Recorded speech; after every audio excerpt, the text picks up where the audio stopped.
É, o torneio maior Tucunaré, Lago do Itaipu. Tucunaré, Lago do Itaipu aí. Vamos fazer filmagem, tamanho do bichão.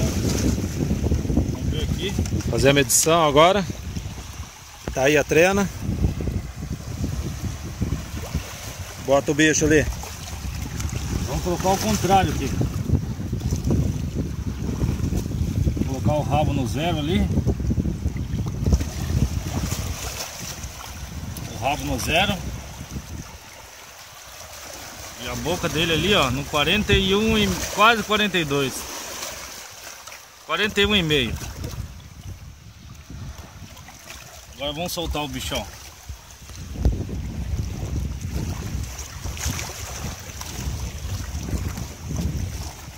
Vai lá.